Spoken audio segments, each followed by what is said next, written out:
Anak-anakku sekalian, kelas 10 IPS. Kembali kita fokus untuk materi lanjutan pelajaran kita pada pagi hari ini.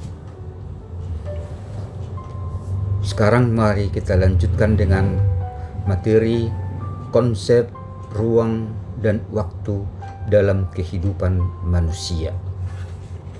Konsep ruang dan waktu dalam kehidupan manusia. Seperti sebelumnya Bapak jelaskan bahwa manusia itu dengan segala aktivitasnya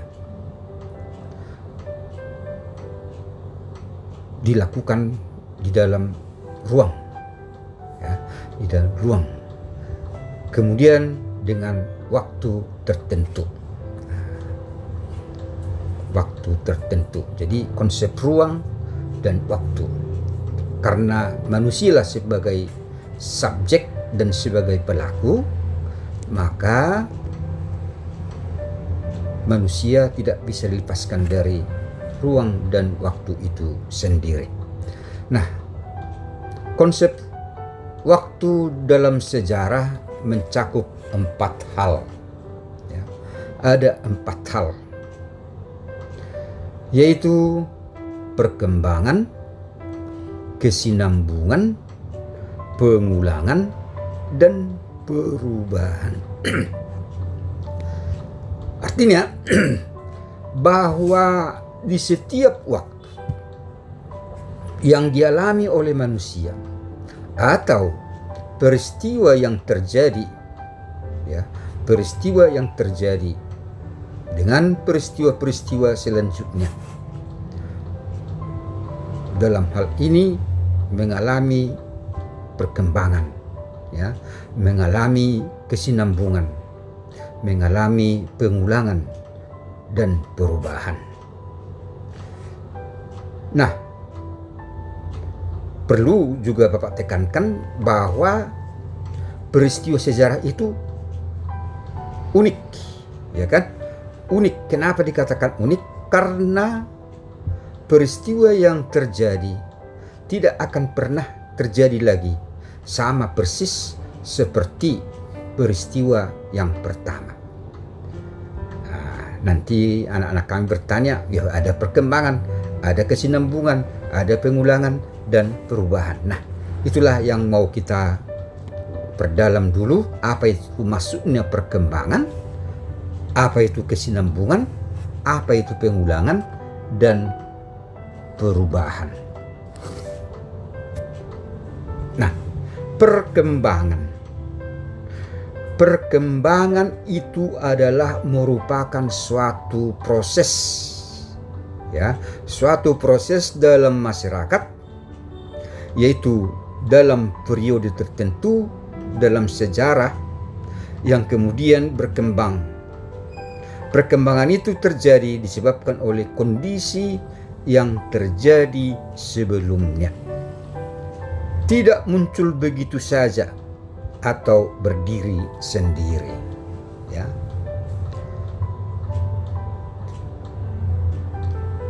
Misalnya peristiwa yang terjadi pada waktu lalu itu kemudian dalam waktu yang mungkin lama mengalami proses, maka terjadi perkembangan sesuai dengan aktivitas manusia itu sendiri. Contoh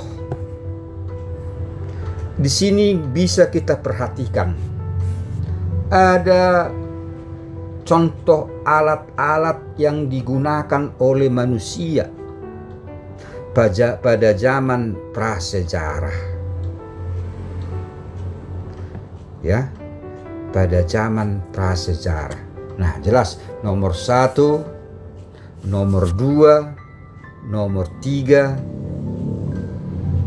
Nomor 2 itu ada 3 gambar. Nomor 3 1.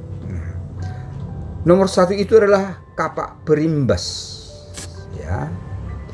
Nomor 1 kapak perimbas, Kemudian nomor 2 adalah kapak genggam.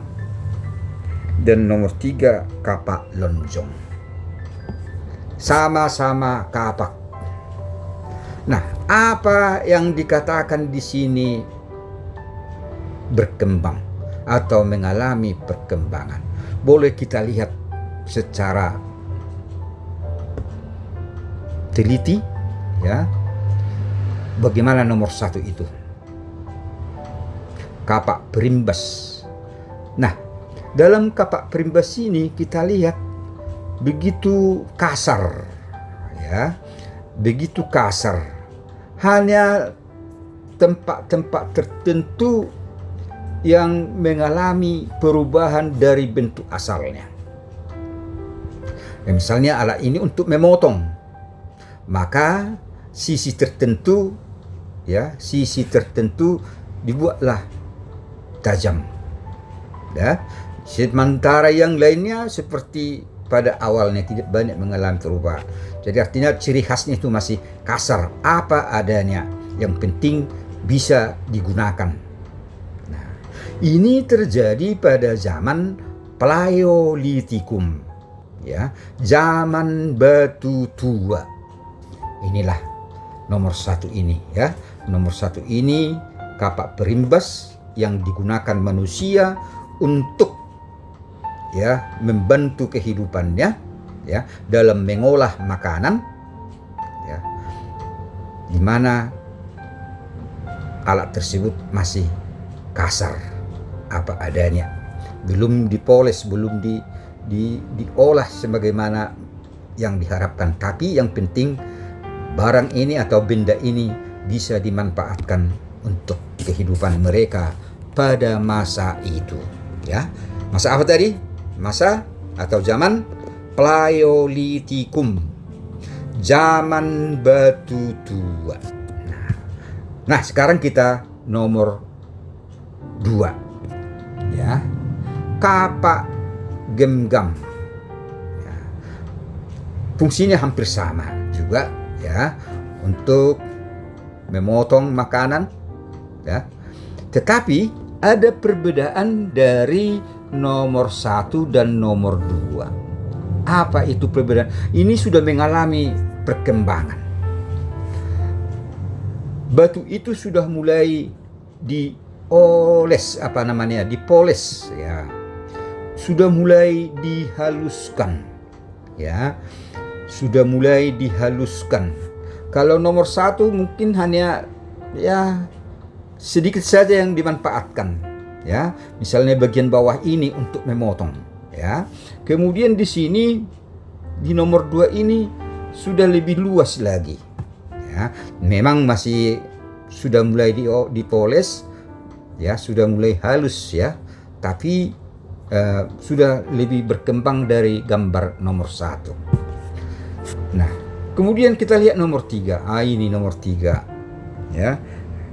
Kapak lonjong, ya, kapak lonjong. Nah, dalam gambar ini sudah jelas berbeda, mengalami perkembangan, sudah dihaluskan, sudah nampak dia sempurna, bukan? Cantik, ya. Nah, kalau kita bandingkan nomor 1, nomor 2, dan nomor 3, disinilah maksudnya mengalami perkembangan, ya, mengalami perkembangan. Alat batu itu mengalami perkembangan, ya, dari segi fisik dan juga dari segi penggunaannya. Nah, itu kira-kira menurut daripada perkembangan itu. Jadi pada masa batu tua, nah, kemudian itu nomor 1. Nomor 2 pada zaman Mesolitikum, ya, pada zaman Mesolitikum, batu tengah. Dan nomor 3 zaman batu muda atau Neolitikum. Semuanya itu pada masa pra-aksara, ya kan? Karena masa pra-aksara itu dibagi berapa? Dibagi 2, zaman batu dan zaman logam. Zaman batu dibagi berapa? Dibagi 4, ya kan, batu tua atau paleolitikum, batu tengah atau mesolitikum, batu muda atau neolitikum, dan batu besar atau disebut dengan megalitikum. Nah, kemudian nanti zaman logam yang kedua. Itulah tentang perkembangan alat-alat yang digunakan oleh manusia pada masa pra-aksara. Nah, sekarang kita lihat kesinambungan. Kesinambungan bersambung terus, ya, tanpa mengalami perkembangan, ya, tanpa mengalami perkembangan terus menerus dari zaman dulu hingga saat ini, terus tidak mengalami perkembangan.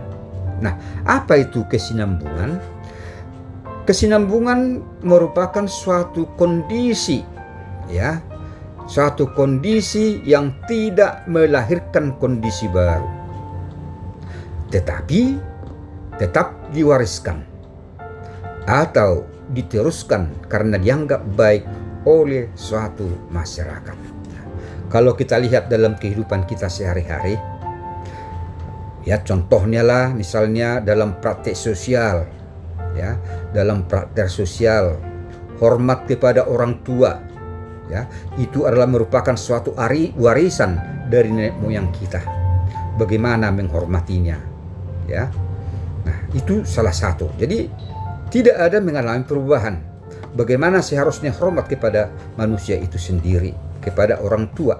Nah, itu salah satu yang merupakan kesinambungan dari peristiwa-peristiwa yang pernah terjadi dan terus diwariskan kepada manusia selanjutnya, ya, dan tidak mengalami perubahan. Mengapa?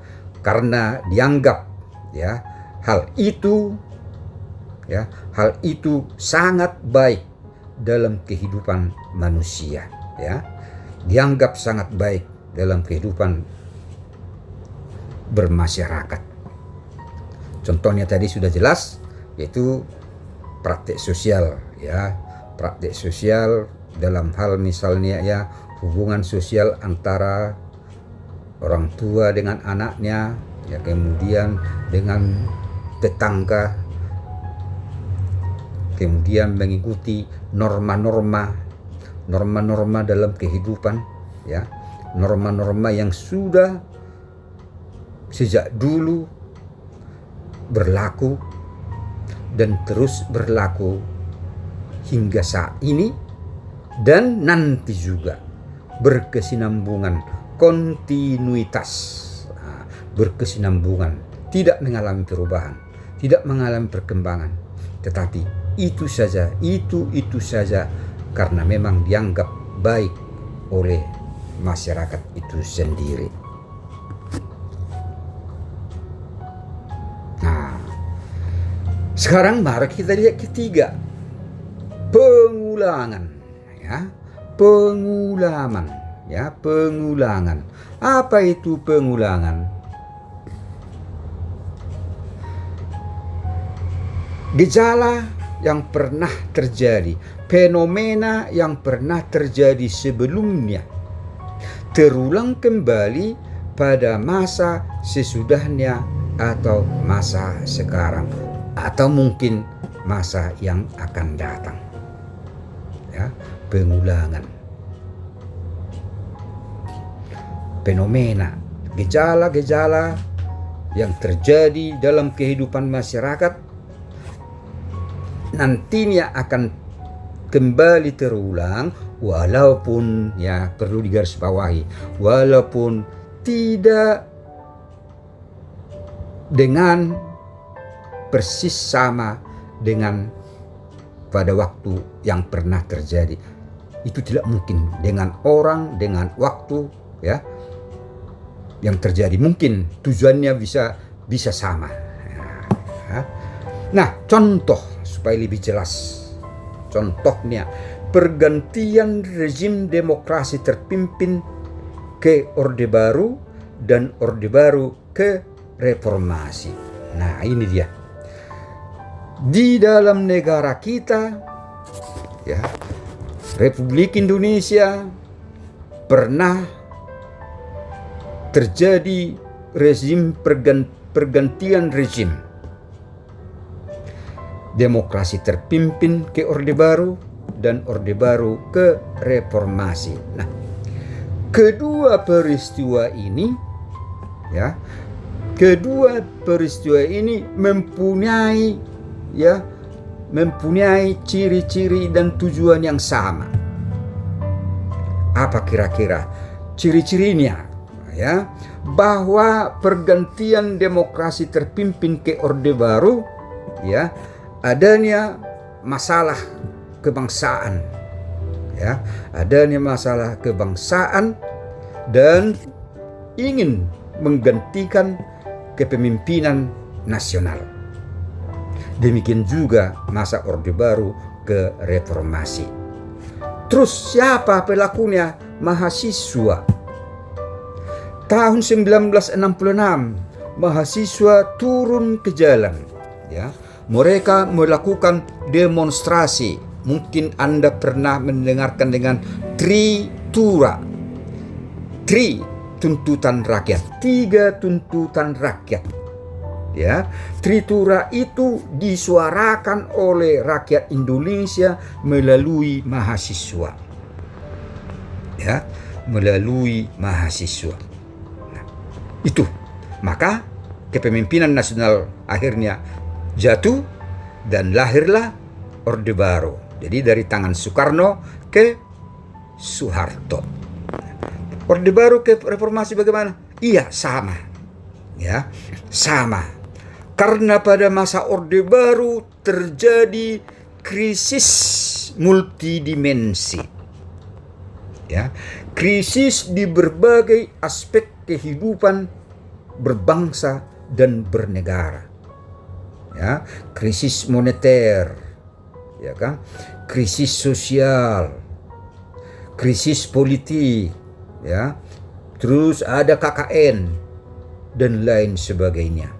Pada masa reformasi, mahasiswa turun ke jalan-jalan. Mereka menyuarakan suara rakyat, ya kan? Apa yang mereka suarakan? Supaya pemerintahan Orde Baru diganti. Turunkan Presiden Soeharto. Tuntaskan atau hapuskan KKN. Apa itu KKN? Kolusi, korupsi, dan nepotisme. Itulah pada masa Orde Baru. Maka pengulangan di sini adalah bukan maksudnya berulang kembali peristiwa itu dengan tokoh-tokoh yang sama, bukan. Ya, dengan tokoh-tokoh yang sama. Nah, memang tokoh-tokohnya siapa? Mahasiswa. Sama-sama mahasiswa. Pada masa lahirnya Orde Baru juga mahasiswa, pada masa lahirnya reformasi pun mahasiswa yang berperan untuk melakukan perubahan. Nah, itu dia. Itu maksudnya pengulangan. Kemudian konsep ruang dan waktu dalam kehidupan manusia. Perubahan. Ya, perubahan. Apa maksudnya perubahan ini? Ketika masyarakat membentuk praktek yang baru, sesuatu yang baru, dan berbeda sama sekali dengan praktek sebelumnya. Nah, itu dia. Dengan praktek sebelumnya.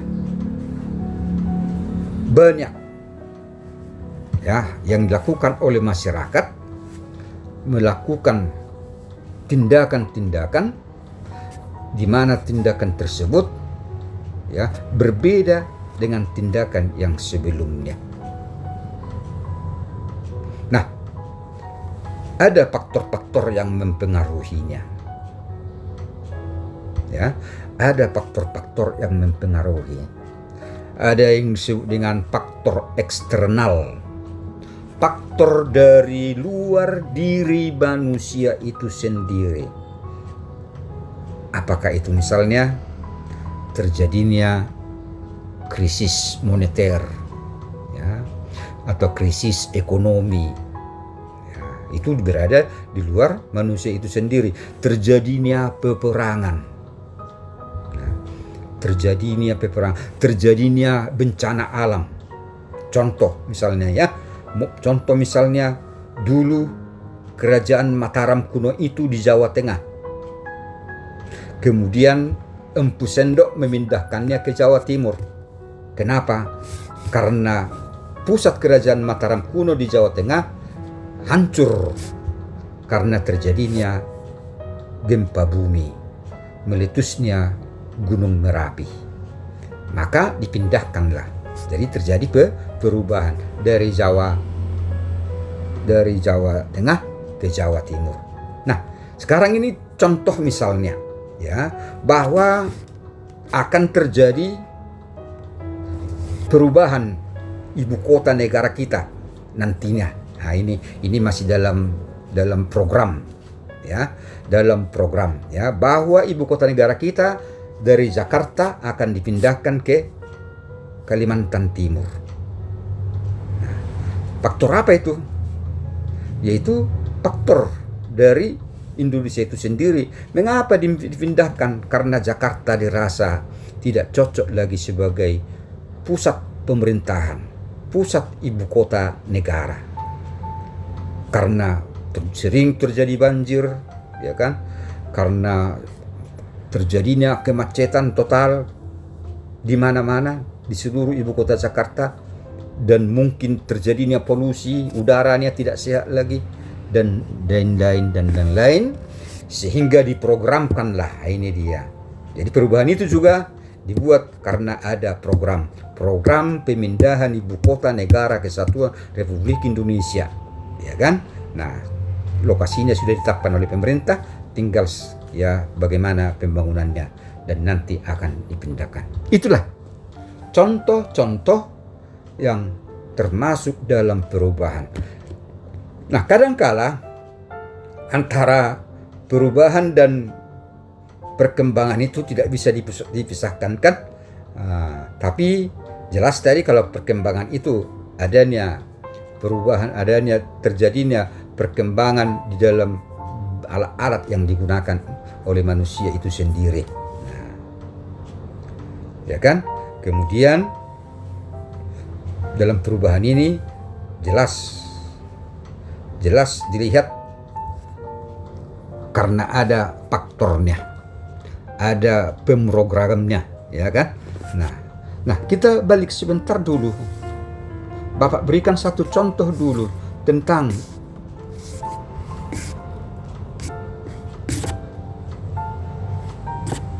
perkembangan.